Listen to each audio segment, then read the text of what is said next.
Okay, hi everybody. We'll go ahead and get started here. Um, Today we're going to be talking in this webinar about SOC, Security Operations Center, and what we can do to invest wisely and defend smartly. So SOC is a big topic right now. There's a lot of different challenges and potential solutions. So we're going to talk about CyberSOC. CyberSOC is actually a product of sorry, got a little Teams pop up here. SOC is or CyberSOC is a product of Claro Enterprise Solutions. That is the company sponsoring our webinar today, Claro. Anyway, I will jump into the content here. First, let's go ahead and introduce our guest. Myrna Soto. Myrna Soto is a CEO and founder of Apogee Executive Advisors. She's been in the industry for quite a long time and is also an advisor in capital investing, private equity, former chief strategy officer, and CISO. Welcome today, Myrna. How you doing? I'm doing very well, Kelly. Thank you so much for having me here today. And one thing that you didn't mention in my bio is that I'm a big Claro fan and I'm a big CES fan. So I'm thrilled to be here today. Awesome. Thank you so much. Now, before we dive into some of the content of the presentation here, give me a little bit of your background, kind of how you navigated your career a little bit in cybersecurity and perhaps a little bit on your experiences with SOC. Yeah, no, thank you for that opportunity. So I've had the pleasure of being in the cybersecurity space for the greater part of the last 26 years, even before we even called it cyber. Throughout my career, I've held a number of CISO positions, Chief Information Security Officer positions, for a number of very large organizations. And now I serve as a board director to several publicly traded companies, also serve on the board of a number of cybersecurity companies. And probably the best part of it all is that I get to work with a number of mid-sized companies on their security strategy, which leads us to much of the conversation today. But while I was at Comcast, we built a very formative 24/7 security operations center that was meant to provide security services to the entire enterprise of Comcast. But it also turned out to be an opportunity for us to provide services to our business class services. And since departing Comcast, they have continued to do that, but in a very specific marketplace. And obviously the opportunity today is to have Claro and CES be a service provider to SMBs and to mid-sized enterprises. So I've got a ton of experience in SOC operations, building them, running them, the do's and the don'ts, and why it's important to have it. So hopefully we'll cover that today. Wonderful. Thank you so much. And then just to introduce myself, my name is Kelly Rain. I am Senior Director of Products here for Claro Enterprise Solutions. I've got a background in cybersecurity, so this is definitely a topic that's near and dear to my heart. It is a great industry. It's a challenging industry. It's always evolving, and we're seeing all kinds of both new threats, new solutions. So a very, very exciting career. We'll just go into what Claro is. Claro Enterprise Solutions is a subsidiary of America Mobile. We are a global integrator with 20 years of experience in cybersecurity, IoT, managed services, cloud, and managed networking communication services. Today, our agenda, what we're going to talk about is the state of the market, some of the challenges that we see in the market, especially for the mid-sized businesses with security, some planning concepts, and then we'll get into some solutions and resources. So first, let's talk about the state of the market. I'll go just a couple of key facts, but some things that we're seeing. We know that employees, we talk about this a lot. Security awareness training. But 1 in 4 employees say that they have clicked on a phishing email at work, and that's self-admitted that they have clicked on those. So we know that there are also other employees that have have clicked on a phishing email that they were unaware of. So, but 1 in 4 said that they clicked on one that they knew of. 80% of organizations say that they don't have enough analysts to run their current SOC or security operations. The cybercrime is growing significantly. So over the next few years, we're expected to see it grow by 15% per year to 2025 at $10.5 trillion in cybercrime. It's just astronomical. It's hard to kind of wrap your head around that number. But the other thing that kind of popped out to me and surprised me, and this is reported by Microsoft, is that they state that 78% of Azure Active Directory customers do not have an activated multi-factor authentication. Does that surprise you, Myrna? I kind of sat back when I saw that statistic.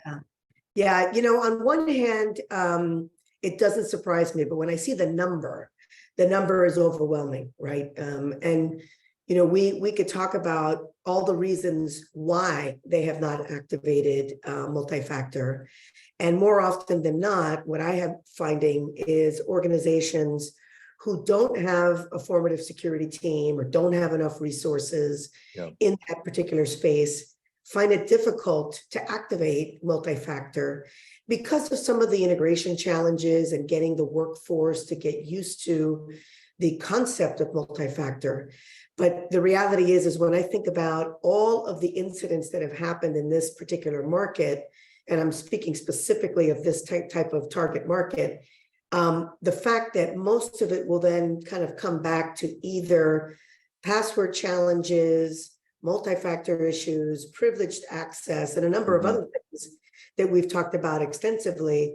This is one of the primary defenses, but a lot of these companies need help. They need help implementing them and turning them on. Yeah, no, agreed.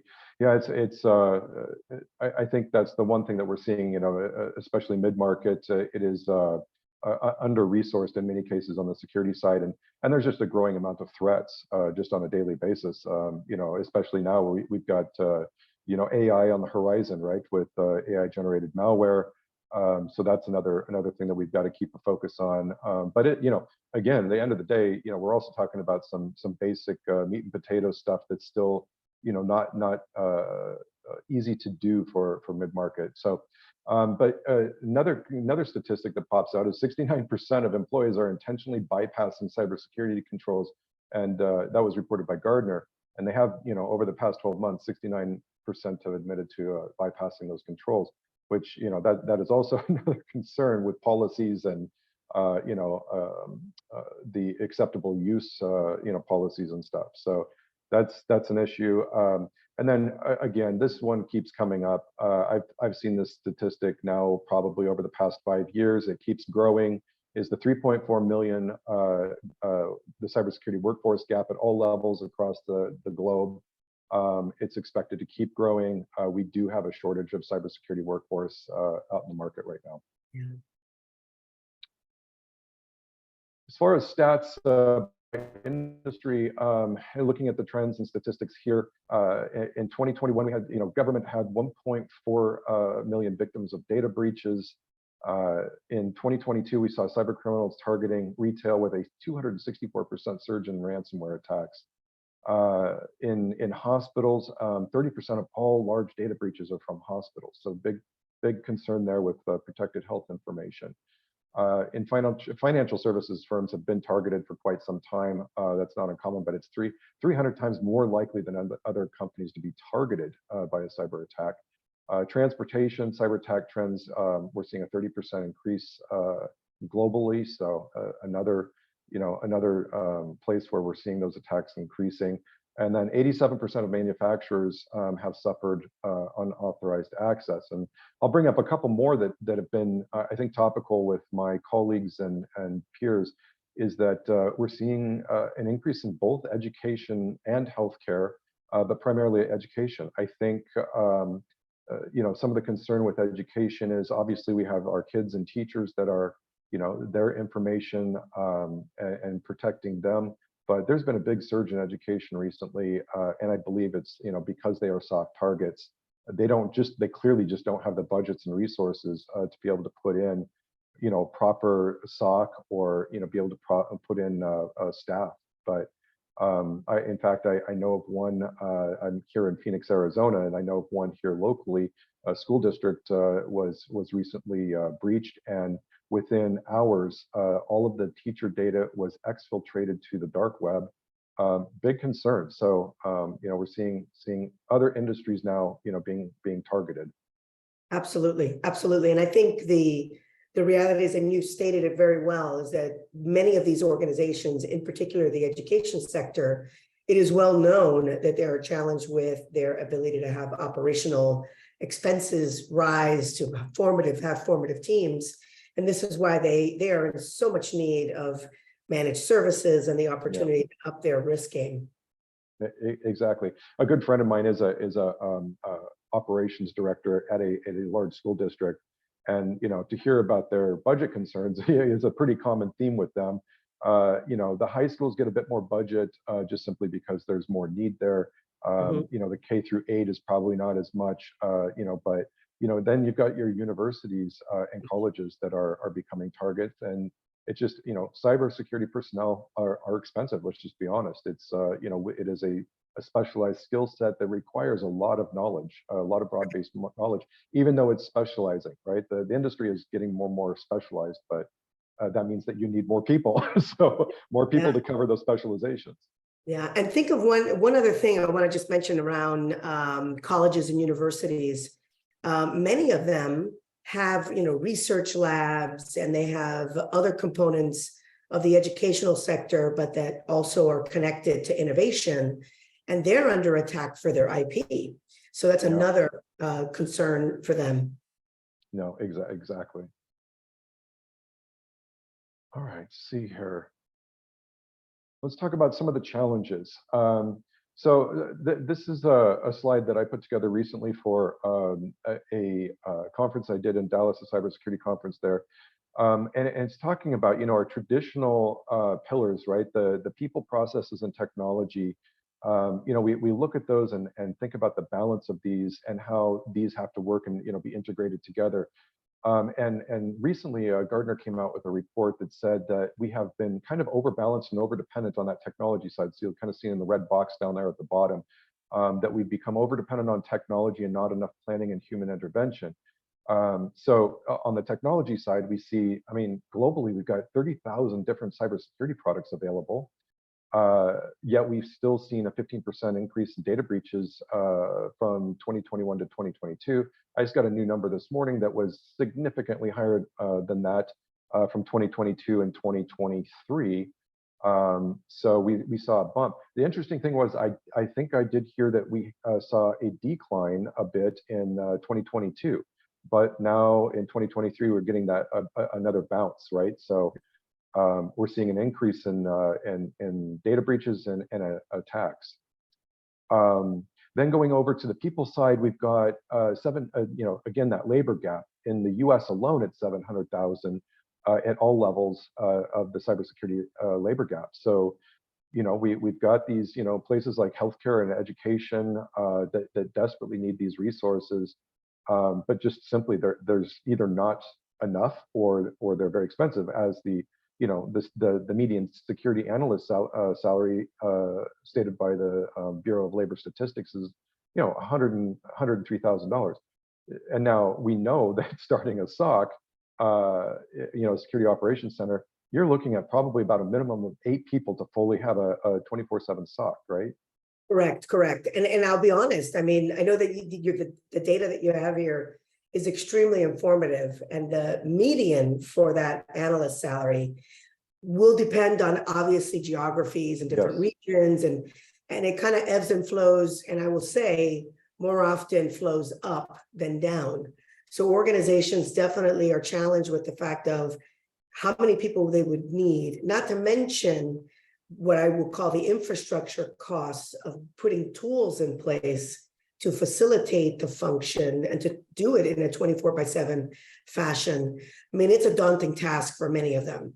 And the fact that we have this huge gap of available resources and open positions just kind of makes it just a compounding factor, force multiplier. And I do think when you were talking about the increase of data breaches and how there was seen a little bit of a decrease and then an uptick again, I think a lot of that had to do with disclosures, right? As far as how many people actually disclosed very good point. breaches. Yeah. Yeah, because now there's mandatory disclosure, right? So many, I guess it's focused on critical infrastructure, where companies, telco companies, power gen, all of those different companies are now mandatory reporters for any kind of breaches. So yeah, that's a good point to see that increase. So maybe it is disclosure that's leading to that increase that we're seeing. But yeah, I mean, it is, but I think it's an ongoing problem that we're not going to see, an end to. And we'll touch on a little bit more. I know we already have a question that came in here, and why not? Let's make this kind of a bit more interactive. Does Claro provide actionable recommendations and remediation strategies along with assessment reports? Absolutely, we do vulnerability assessments and pen testing, and do provide quite comprehensive reports on remediation. So yeah, to answer the question, we absolutely do. Yes. All right, we'll go into. All right, see if we can get this top banner to close here. Oops, go back. This is my first time using Zoom for a webinar, so bear with me, folks. All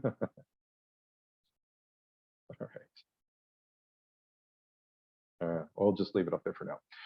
So the other issue that we're seeing. So some of the I would say the market drivers in cybersecurity right now.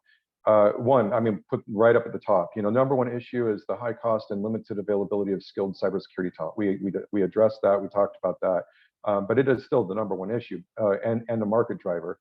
The other is, and these are the three areas that I've seen. Also, again, I was out in San Diego a couple of weeks ago for the Gartner conference, and we had a cybersecurity roundtable, and we talked specifically about these areas. So very much in line with what others are seeing and what the industry analysts are seeing that are driving the market, and that is cyber insurance contracts and RFPs and compliance. And I put a list of just some things here that are being requested by these different drivers. So in the case of cyber insurance, we saw cyber insurance be kind of start trending. What I don't know, it was, I would say 5 years ago is probably when we started seeing more of it. I think there was probably much earlier, but it wasn't as prominent. But I remember hearing a lot more about it about 5 years ago or so. And it came in, and there were like special insurance companies and policies that you could get for cyber, cyber threats and attacks. But when they came out, it was pretty. I would say the requirements were probably lower than they should have been, as far as ensuring that the customer had the proper controls in place. So we've now seen and heard from our customers a major increase in requirements for cyber insurance as far as having the specific controls in place. Do you have a background in working with the cyber insurance as well, Mirna?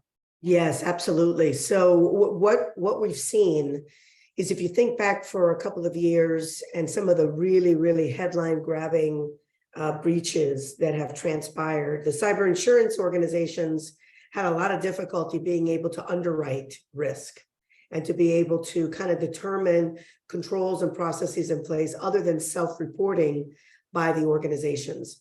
So what's happening now is the cyber insurance underwriters are becoming a bit more sophisticated in their actuarial process and asking for artifacts and procedures and contracts, and just knowing what kind of services an organization may have in place that improve their position around the controls. This is a key driver for a lot of companies to get insured, because so many companies either A, were turning out to not be able to get any coverage, or having a massive amount of exclusions to their coverage. Yes. So when organizations are able to demonstrate and show that the controls they have in place with artifacts, and if they happen to use services, something like what Claro is offering to the marketplace, that immediately gives the organization an uptick in maturity and should be able to produce a much more favorable underwriting process. Yeah, agreed. Well, and then we're also, hearing that, compliance, we're starting to see compliance say that insurance must be in place. That's right. And then also, contracts and RFPs, which are other drivers. And I give the scenario of, to explain this is that, we're seeing some like Fortune 500 companies, right? The mid-market supplies a lot of the Fortune 500 company. So, Right. These mid-market companies are getting these RFPs and contracts from the Fortune 500s or, large global conglomerates. And the requests are coming in. Do you have a 24/7 SOC? Are you monitored 24/7? Do you do employee security training? And that's literally in the contract as a requirement. Yeah. And not to mention the compliance. Obviously, we've got compliance. Many industries are required to have specific controls. So, but yeah, so I would say that these are the drivers that we're seeing. Obviously the high cost of cybersecurity security talent. But then these three also are becoming very, very strong. And then you mentioned earlier the mandatory reporting. That's again, we've seen issues where a larger company that may be publicly traded has to report, and that can have an impact on stock prices and shareholder value. So yeah, and definitely, and definitely to your point, because I've had this talk with a lot of folks, and they say, "Oh, well, that's only for big, large." Publicly traded companies. But the reality is what you just shared before, that we have these mid-market companies that are part of the supplier ecosystem to these large companies, and that they will then get kind of brought in underneath those disclosures within their contracts and things of that nature. And the reality is this is a economies of scale challenge, right? Yes. You have these smaller mid-sized suppliers that all of these large companies are dependent upon, but they want to try to shift liability down to the smaller supplier. And the smaller supplier then needs to arm themselves with the ability to say, okay, I may not be able to do this myself, but who can I partner with to kind of get this up and running and to build a program that will protect me from this liability?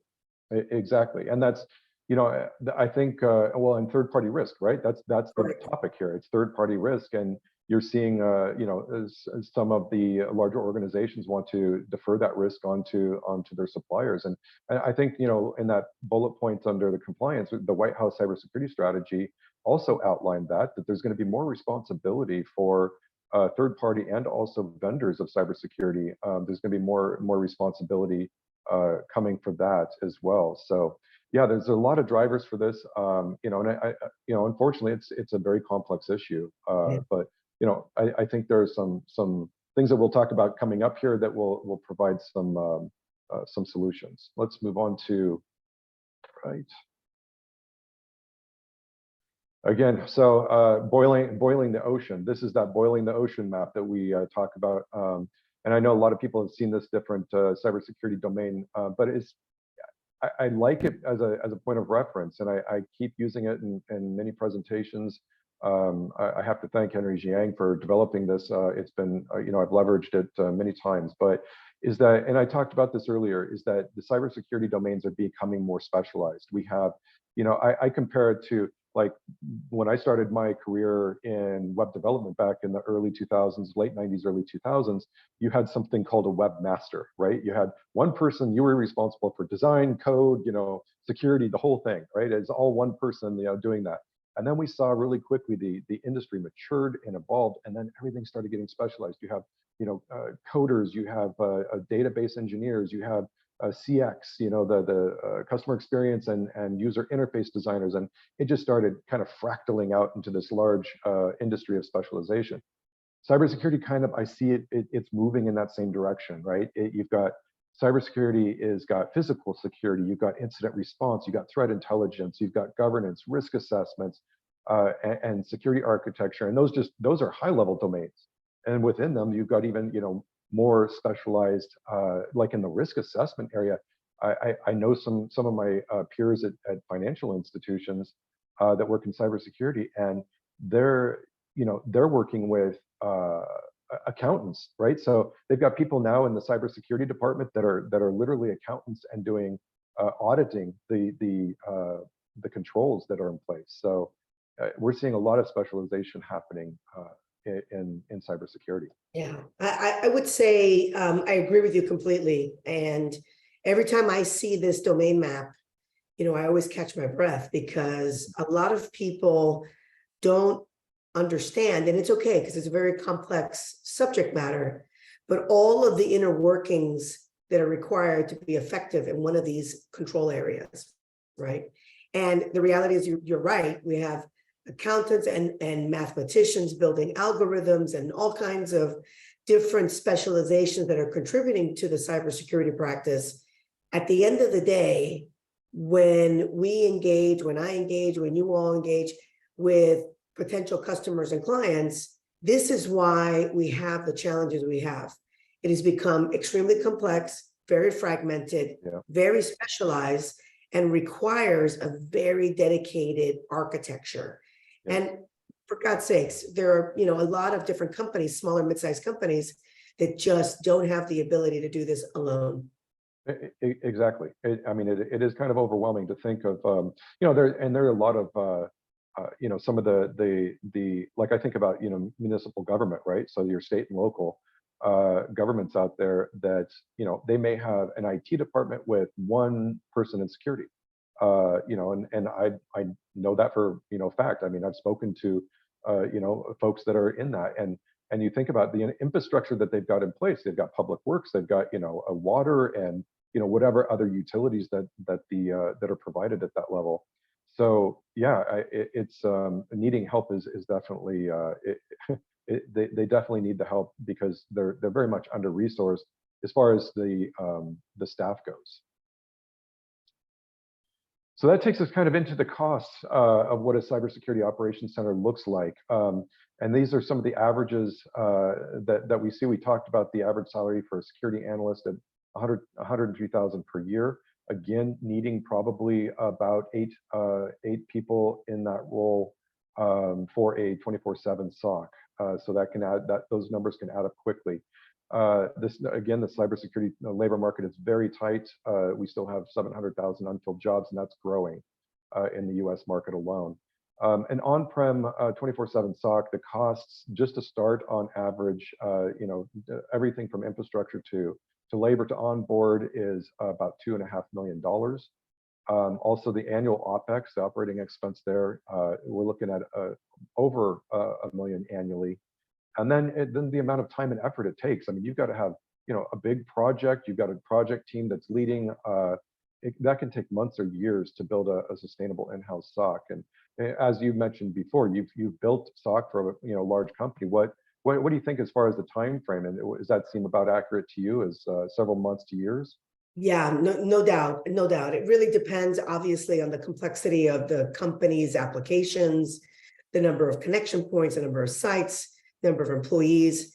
But certainly months or years is a very adequate estimate to build a sustainable in-house SOC. And although you've been able to uncover kind of the average annual OPEX spend on a normalized size SOC, the reality is that as the threat landscape continues to evolve, the tuning of tools and the ability to integrate more of the training and more of the insights in an organization, not to mention really focusing on where can you build automated practices. Yeah. And there's obviously a lot of tools that can be evaluated, from a consulting type of approach. It will depend on industry and company. But at the end of the day, this is like a living and breathing, pillar of the organization when you think about what it would take to invest in a SOC, building it, running it, and maintaining it. But the reality is that there is a cost to not making this investment, right? And there's a risk to not making this investment that I think sometimes gets lost with some companies. Gets overlooked, right? Yeah, absolutely. For sure. They see these numbers and they're like, oh my God, this is overwhelming. And, and I feel for them, but the reality is that it's kind of the pay now, pay later, right? Yes. You're going to make the investment, or you're going to put your business at risk. You may lose key clients, right? You may lose brand reputation. There's so many different things, not to mention that if you are in a business where you're protecting some IP, some intellectual property for the organization, this is like a must do. Right. Well, and then you've got like protected health information, right? So medical Right. practices or hospitals. And I can't remember off the top of my head what it's like a per record fine that you get if you have a breach. So, and I know same with the credit card industry as well. But you know, those costs and fines, I think the last number I saw something, the average breach was about 4.3 million, I think is what the average number is that we're seeing in the industry right now. Yeah, that's And that's, yeah. So back to your point, pay now or pay later, right? correct. Yep. And we know that a lot of, mid-market companies, especially in small businesses, the SMBs, many of them can't recover from that. They're not, their operation may cease to exist. So. Right, that's right. I mean, there was a report done, I think it was in late 21, early 22, when we were seeing a lot of more ransomware attacks that were being publicized. And you're spot on that in certain mid-market companies, small to mid-sized businesses, they virtually were unable to recover and shuttered their businesses. And obviously that's terrible for our country, that's terrible for the economy. And it's terrible for the entrepreneurs and the owners of these businesses, who I'm sure in hindsight would say to themselves, I would have gladly spent on investments, or I would have gladly spent on working with a partner to help me cover my risks and to maintain my business and be able to recover from this particular incident. So it's kind of like hindsight's 2020 in this game. The good news is, or I should say the exciting part is, I think more and more companies are gaining a greater appreciation for why this is so important. Now is the kind of the genesis to figuring out, how do I get there? How do I solve this problem that's on this page? And how do I partner with the right people? Absolutely. Which I guess that leads us in. We got another question, and I think this is it's kind of a great segue. Do your solutions integrate with existing systems and technology? The answer is yes. I will go into that. I'll quickly go through the planning section here, talking about planning for a SOC. And again, I'll just quickly go through some of and highlight some of the things that we do. If we're securing high value assets, which is obviously protected health information, or like you mentioned before, intellectual property, also operations, right? So you have manufacturing processes in there, and or if you're, an e-commerce site, you've got, your site is generating revenue for you. You want to keep that protected. So real quick, just go through these. You want to conduct a risk assessment. Obviously, you want to be able to see what kind of risk you're facing. Define and develop a comprehensive security and incident response plan. And this is something that we don't see, or something that we do see as a gap, is that they may have some of the controls in place, but they don't have that security and incident response plan. Implement physical security measures. Another one that we see a lot, and actually I'm going to be speaking at Black Hat on that particular topic this year. I'm speaking about using artificial intelligence to do physical security on cyber systems. So that's something that is, and actually we just saw that on Darknet Diaries on the latest podcast drop. So they talked about the physical pen testing and how important it is. As we're getting into the world of drones and artificial intelligence, there's a lot of different ways to be able to gain access to information. Make sure you have a physical security plan in place. Also implement those cybersecurity measures. Train employees on security procedures. We talk about this a lot. I think this is one of the things that we talk about quite a lot at Claro, is having the security awareness training, making sure the employees, they are still the #1 vector, for a security breach. So also conduct those regular audits, doing pen testing, your architecture audits, being also asset management, and doing your vulnerability assessments. And then again, obtain appropriate insurance coverage for your industry and for your business type. Develop an integrated security strategy. I won't go too much into this, just for the sake of time, but some of the things you want to have objectives. What are your objectives as a company? and these are going to be different for each industry. Look at the pain points. One thing also we look at is as we've got more and more requirements for security analysts and professionals in the security industry, we have very few resources. Some of the pain points are we've got to be empathetic to what they're doing on the front lines. And as leaders, as managers, and CISOs, understanding the people that are working on the day-to-day on your security operations, understand what they're facing and be able to provide them with what they need. The one thing we need to do is reduce employee turnover in this industry. I can't recall the average month on job. It's pretty low. I think it's under a year, if I'm not mistaken. Have you seen any of those statistics, Myrna? Absolutely, absolutely. I was just gonna chime in and talk about the fact that in addition to all the things that we've talked about around what that building problem is and how difficult it is, at the end of the day, with turnover, even if you are able to hire a certain skill set and bring them on board, turnover in this space is incredibly high. Yeah. And as you mentioned, there's so many open positions that individuals, unless they are motivated, unless they're excited about what they're doing, they will burn out. That's so right. It's really important to make sure that as you look at your strategy, not only is it higher productivity, but when you look at employee retention, so what am I doing within my ecosystem and my procedures and my processes to make sure that I'm automating all of the noise and all of the tasks that require these analysts to have to just burn out doing repetitive type of work, and focus more on keeping it very industry specific, very strategic to your company, and getting to that point from like, okay, implementation to efficacy and automating does take some time, of course, but the quality of tools and the quality of the processes make a huge difference in reducing employee turnover because they're excited about what they're doing and they're not spending time working on mundane tasks. And oh, by the way, when they have to do that, you increase the risk factor because they may not be paying attention to something critically important while they're trying to resolve all of this, a queue that has built up with noise.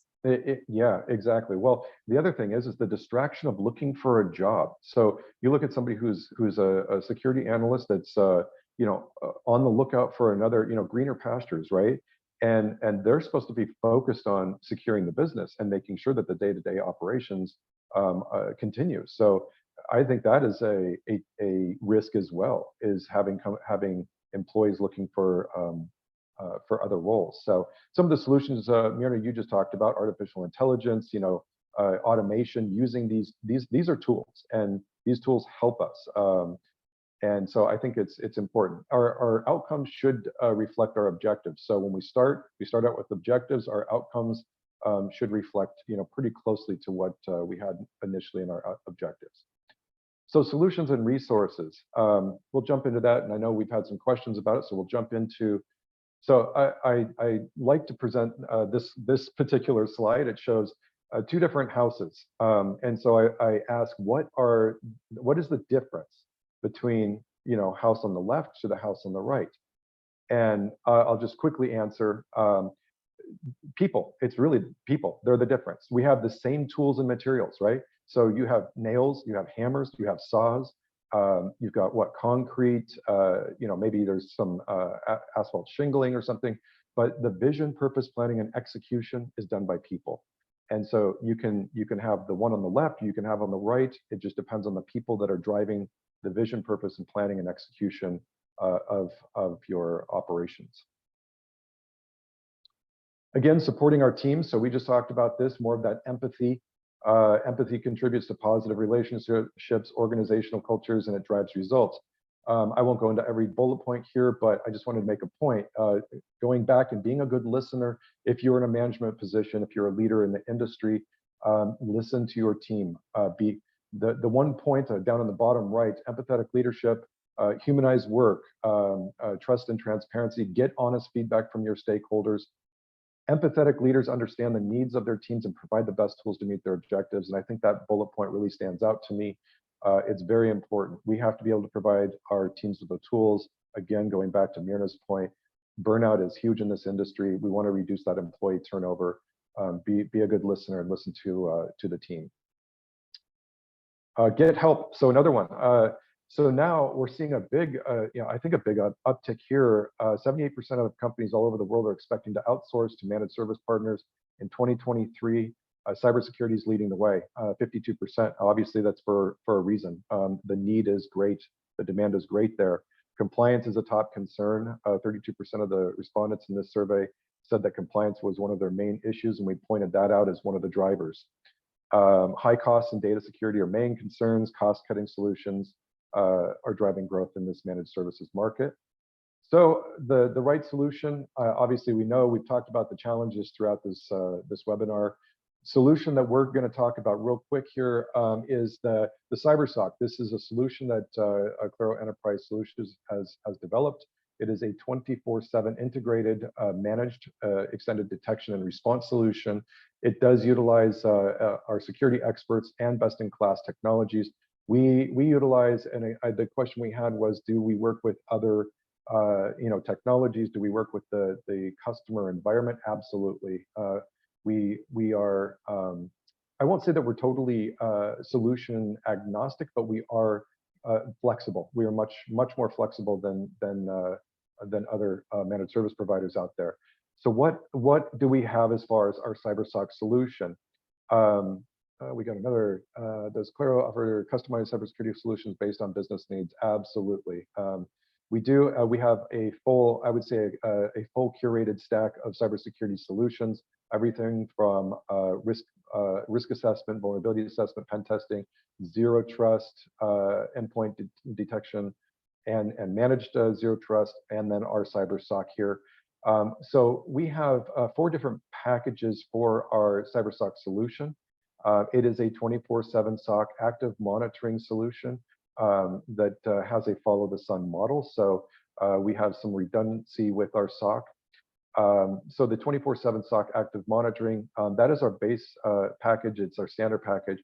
And really what that is it provides that, companies that may have some cybersecurity staff and they just really need that 24/7 monitoring.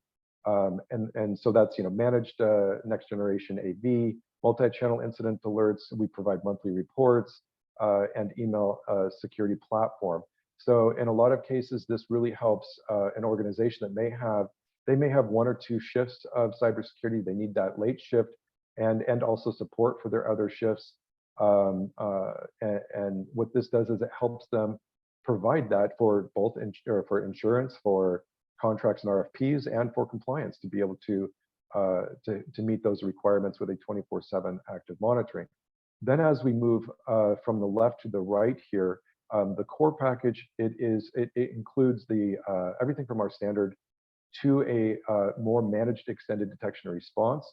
So that is managed active monitoring with automated response, 24/7 availability, advanced detection and response capabilities as well, and then also sandboxing to check any kind of suspicious artifacts. Core Plus, that's the next level, which is SOC-as-a-Service with the managed extended detection and response and CSIRT. So this is the next level. We have a cybersecurity incident response team that will respond. So if there is a breach or something that, if something does happen, we have that cybersecurity incident response team that will jump in and be able to help business operations get up and going as quickly as possible. And then our premium, it includes everything that we just discussed, plus optional cloud security, also doing managed vulnerability assessments, and then managed phishing, email simulation training, and then we have the managed mobile device security. So we have definitely great options for the market for different use cases and scenarios. We did get another question here. Are you able to assist with compliance gaps assessments? Yes. So we do provide the assessments, and we can assist in going through the different compliance gaps. So definitely both pen testing and vulnerability assessments, and assisting with also risk assessments. but it will help improve compliance posture. And we definitely work, we have a very good relationship with our customers. We work with our customers to identify where they may have some gaps that they need some help and assistance with. So thank you for the question. And you know, and not to oversimplify things, but I know a lot of times, and this is just for those that are viewing this and going through their minds about security, compliance, and the potential service offerings, more often than not, as people build their security programs, what they end up finding is that they're able to kind of address compliance gaps sooner, quicker, versus the opposite, right? If you're only focusing on compliance, very often, sometimes companies will say, I'm fully compliant, but then you're not necessarily fully secure. So there's an opportunity here to kind of look at the assessment process, the gaps, understanding the roadmap to mature the security program via a service provider like this, and to be able then to reverse engineer your compliance position. What I love about the solution offerings and the services, the way that it's been mapped out and tiered, is that you have the opportunity to start in a particular tier and continue to build up.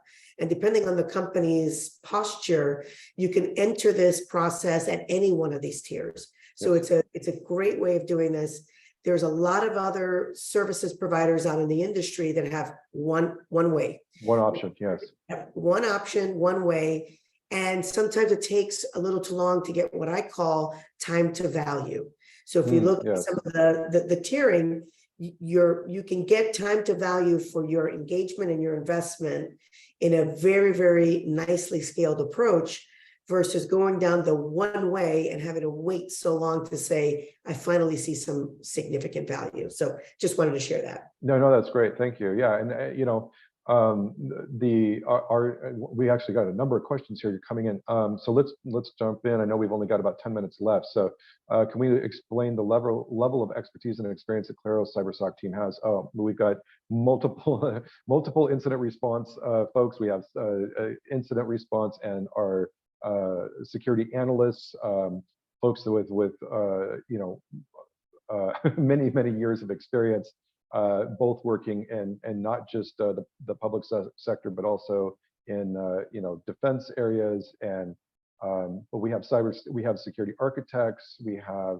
you know, full security cybersecurity implementation and project teams. So we have multiple different levels of expertise.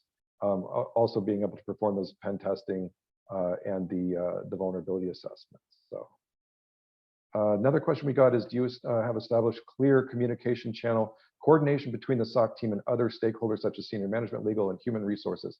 Yes, we have omni-channel communication. It is depends on the customer preferences. So client preference, you make a communications plan, who is notified for different types of incidents. So there is absolutely, and it is a 24/7. It could be, you know, depending on what it is, it could be a phone call, it could be a chat channel, or it could also be just an email, depending on clearly on the severity of the situation or importance of the situation. So thank you for that question. Let's see here. Who proactively measures does the CyberSOC have? What proactive measures? Oh, proactive. So there's ongoing monitoring. So there's 24/7. We have managed active monitoring. So that is, we have an automated response. So there is both automated and manual response. So we are taking proactive measures on that. But we also do, and this is not really, this is more in the details of what these packages are that we have for SOC. But we have consulting that we do as far as proactive. So Active Directory hardening is one of the key areas that we like to focus on. Perimeter, you know, obviously consulting on perimeter security. So there are other things that we do in more of a consultative way for proactive measures. Hey, Kelly, before you go on to the next question, I'll be quick. It's really important for folks to understand and realize that when you think about EDR, and if you think about other capabilities that are on this screen in the different tiers, there is a lot of proactive measures that are taking intelligence, knowledge, feeds, and that have the ability to pre-detect activities in the environment. So that D in the detection process and that active monitoring is somewhat of an active defense. So it's a proactive measure. Yes, absolutely. Thank you for that. A couple more here that we got coming in. So how does one start a conversation with Claro about CyberSOC? Well, that's a good question. We can definitely, you can reach out to me. I can actually help you get started there. My email address, I'll just give it out. It is Kelly, Kelly .Rein, Kelly Rain, at usclaro.com. That is usclaro.com. Let's see if I can actually probably put that in the chat here. So you have it, and I can direct you to the right person to be able to start that engagement. usclaro.com. I hope everybody has access to the chat. Thank you for the question. And then we have, does the SOC send reports? Absolutely. We do send reports. We work with our customers on the frequency that they want reports.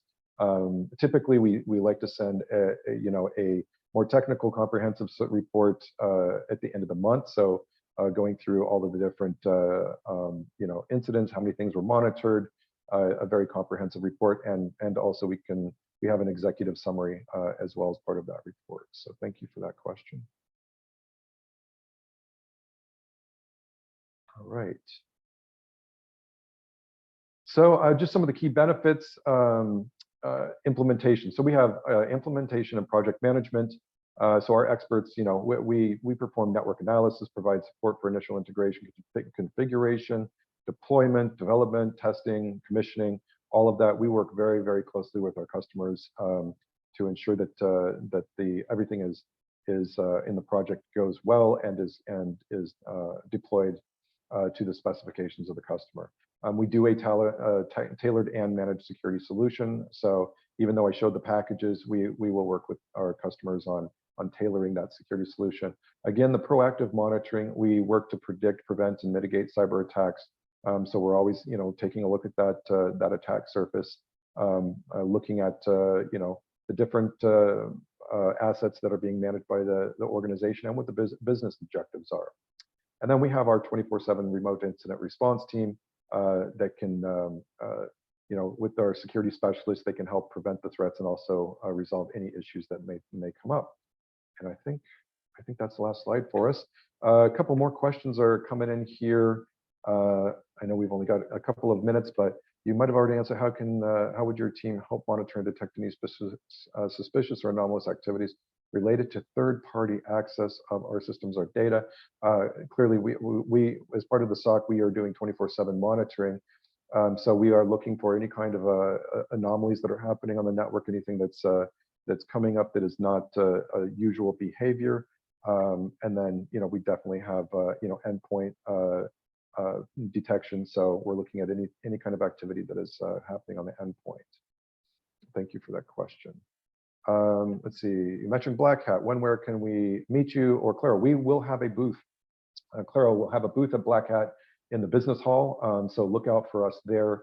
I think we're in a very strategic location near the restrooms on the main hallway. So as you go into the business hall, I think you just go straight down, and we are there kind of in the middle towards the end of the hall. So, but I will also be speaking at Black Hat on Thursday. I believe that's the 10th of August in the afternoon, and I'll be speaking on the physical security using artificial intelligence for physical security of cyber systems. So please, I would love to meet you. I'm also on LinkedIn. Please reach out if you want to meet up out at Black Hat. I'd love to be able to answer any questions or meet up and have a chat. Thanks for that question. And then Can you provide insights into the scalability of the CyberSOC solution? How does it accommodate growth and evolving needs of the business? Absolutely. So we can, like we mentioned, we have those 4 packages, the 4 tiers. We can start wherever you are in your cybersecurity maturity and evolve with the organization. We can have, ongoing, whether it's quarterly meetings or semi-annual or annual discussions to, ensure that we are meeting the requirements and needs of the customers. And obviously, as organizations grow, you have more assets, right? More assets are coming onto the network. You have, you've got growth. You've got maybe additional servers and even sites. Like, right, we got people that are building new sites and they need help protect those sites. So absolutely, we work in as a relationship with our customers and are happy to help wherever you are in the growth stage. Thank you for that question. So. Mirna, any closing comments? I know there's no more questions now in the Q&A. We got 1 minute left. Any closing remarks from you, Mirna? No, the only thing that I wanted to mention was, the way that the solutions have been structured, addressing this monumental problem and being able to scale. You hit the nail on the head as far as how organizations kind of enter into the journey, how they scale. One thing that's really important for folks to consider when they think about scalability is that one of the benefits, there is no shame in engaging with a managed services provider. One of the advantages is the scale that they will provide you, and the scale and the intelligence that they'll provide you that alone will be difficult, if not impossible, to create on a smaller scale for a smaller organization. So it is the perfect opportunity to not necessarily feel growth, I should say fear growth. Fear growth, yeah. You have the opportunity to scale your business while your security provider, your services provider is able to scale with you in a very dynamic fashion. So I'm really excited. I think this is a great discussion, great questions. And I look forward to hearing about the Black Hat visits and everybody that you get to meet that hopefully is on this webinar today that stops by and has an extended conversation with Claro. Oh, wonderful. And thank you so much today for your time, Mirna. It was a great conversation. I think the one thing I'll close out with saying is that is the cost. And I don't think we addressed that early enough, but the cost of a CyberSOC or as a SOC as a service from a managed security provider is going to be significantly less in operational expense than having an on-prem SOC. It will be a fraction, probably 8 to 10 times less than having a full SOC. So, but with that, go ahead. This is a classic. Do I build it or do I buy it? And yes, exactly. Yep. Wonderful. Thank you so much, Mirna. Thank you, everybody, for joining. It's been great speaking with everybody today. Thank you for your questions. So I hope everybody has a wonderful day and a wonderful week. Awesome. Take care. Bye-bye. Bye-bye.